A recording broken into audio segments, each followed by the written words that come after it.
You know that moment when you're sitting at a table, menu in hand, and something just feels off? The prices look familiar, but the portions don't. The branding's shinier than ever, but the food tastes somehow less. You brush it off. Maybe it's just you. It's not just you. Before you book your next table at one of these places, you need to know this. 7 of the UK's most recognizable restaurant chains quietly decided that your loyalty was worth exploiting. And the customers, they noticed. The reviews, brutal. The fallout, even worse. We're talking about secret price hikes disguised as menu refreshes. Portion cuts so dramatic, people started posting comparison photos. Beloved dishes quietly axed and replaced with cheaper imitations at a higher price point, and in a few cases, actual closures. Dozens of them, 7 restaurants, 7 stories of greed. And every single one of them thought they'd get away with it. Let's get into this right now. I know what you're thinking. I've been going to these places for years. I would have noticed. That's exactly what they counted on. Your trust was the product. I used to defend a couple of these chains myself. Then I started digging.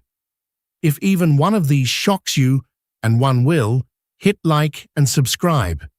We're exposing this together. Let's go. Number 1. Prezzo. People loved Prezzo. Mid-range Italian, date nights, family birthdays. It was reliable, comfortable. That's the word people always used. Comfortable. Yeah, I thought so too. But here's what they don't tell you. Prezzo went through 2 company voluntary arrangements in the space of a few years. That's essentially a formal process to avoid insolvency. Oh, they closed over 100 restaurants across the UK, and yes, I checked this 3 times. Meanwhile, prices on the remaining menus crept upward. Portions shrank. The Italian dining experience they sold you on became a noticeably thinner proposition. Literally. You know that feeling when you order a pasta dish you've had a dozen times, and it arrives looking like a smaller, sadder version of itself. And you wonder if you're imagining it. That's not you. That's Prezzo doing what it was designed to do. Charge you the same while giving you less. And they nearly went under twice doing it. Number 2. Byron Burger. Byron was the gourmet burger chain. Craft beer. Brioche buns. The whole aesthetic. You paid more because you believed you were getting more. But here's the thing. Byron also filed for administration. They closed the majority of their UK sites. Franchises were sold off. The brand that once had over 60 locations is now a shadow of itself. And the customers who watch prices rise year after year felt the betrayal acutely. And the online reviews after each price hike, absolutely scathing. You know that feeling when you pay £15 for a burger and it tastes like it was assembled by someone who stopped caring 3 months ago. That's not a bad day. That's a brand that already checked out, still charging premium prices on the way down. Pause. Number 3. Casual dining group. Bella Italia, Café Rouge, Las Iguanas. This one is bigger than most people realize because it's not one restaurant. It's a group. Bella Italia, Café Rouge, Las Iguanas, all under one roof. All hit administration in 2020.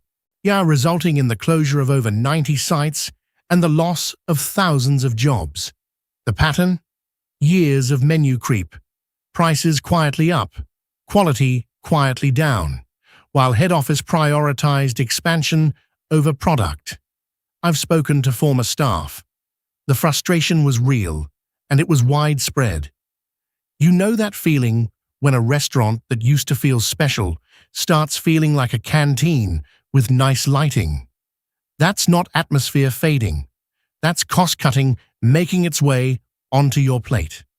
Pause, and you are paying more for the privilege. Number 4. Carluccio's. Antonio Carluccio built something genuinely beloved, authentic Italian, real ingredients, a brand with soul. Then it got acquired, scaled aggressively, and ran straight into administration in 2020, wiping out 40 sites and over 2,000 jobs overnight. Menu prices had been climbing. The premium authentic promise was increasingly hard to justify. And the people who'd been loyal customers for a decade were left staring at closed doors. I checked the review patterns going back 18 months before collapse. The warning signs were all there. Number 5. Yo, sushi. The conveyor belt novelty was the product. That was the experience you were paying for. But when Yo started restructuring, closing sites, pivoting formats, cutting the belt in some locations, they kept charging the same experience prices for something increasingly ordinary. And that's before we even get into the price per plate creep that loyal customers flagged repeatedly.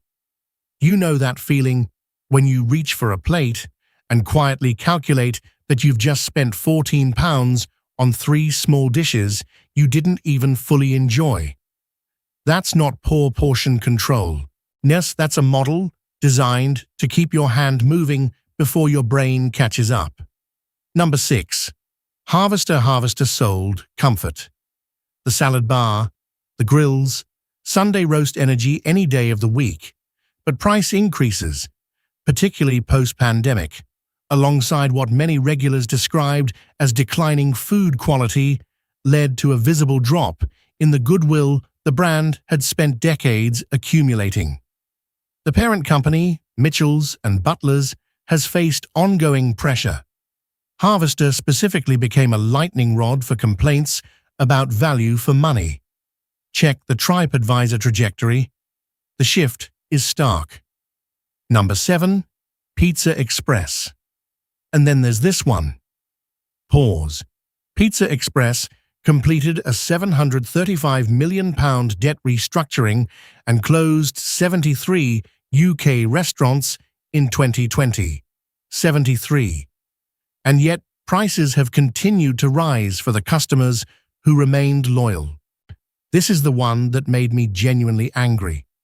Because Pizza Express is woven into British culture. School trips, first dates, family traditions, and they leveraged every bit of that goodwill, while quietly making the maths work less and less in your favor. If your dough balls cost more and there are fewer of them, that's a choice someone made in a boardroom. I know. That's a lot to sit with.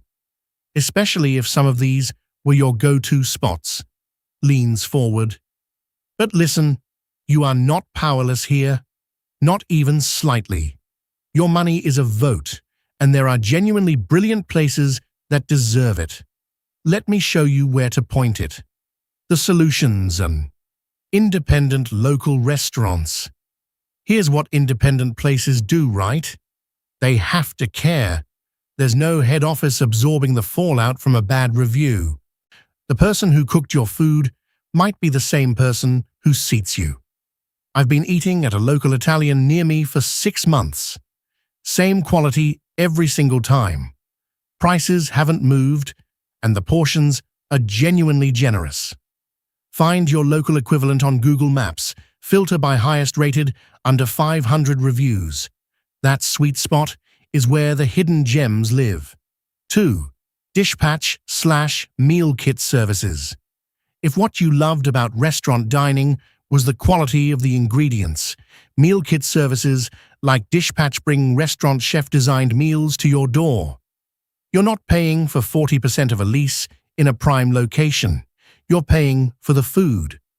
The difference in value is startling once you try it. 3.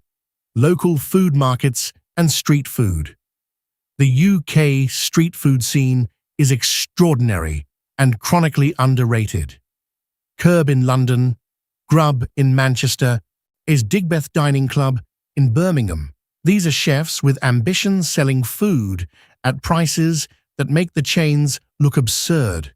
The quality ceiling is genuinely higher, The atmosphere is better, and not a single penny funds a CVA restructuring. Here's your quick check framework before you book anywhere. Step 1. Google the restaurant name plus administration, or CVA. Takes 10 seconds. Step 2. Check TripAdvisor reviews filtered to the last 6 months. Look for patterns, not outliers. Step 3. Compare the current menu price to what it was 2 years ago. Most chains have this archived online. Step 4. Look at the portion size in recent customer photos versus older ones. The camera doesn't lie. Step 5. Ask yourself, is this brand earning your loyalty right now or spending it? This simple rule, if the vibe is luxury but the reviews say disappointing for the price, believe the reviews. So, which one got you? Because I want to know. Drop it in the comments. Which of these chains did you use to love, and when did they lose you? Was it a specific meal?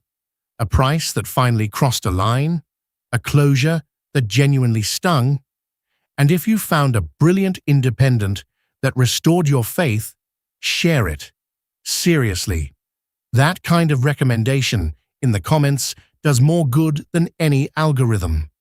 Send this to someone who's still defending one of these chains. They need to see it. They'll thank you later. And if this one opened your eyes, there's a lot more where this came from. You know what to do. Hit the like and subscribe button. See you in the next video.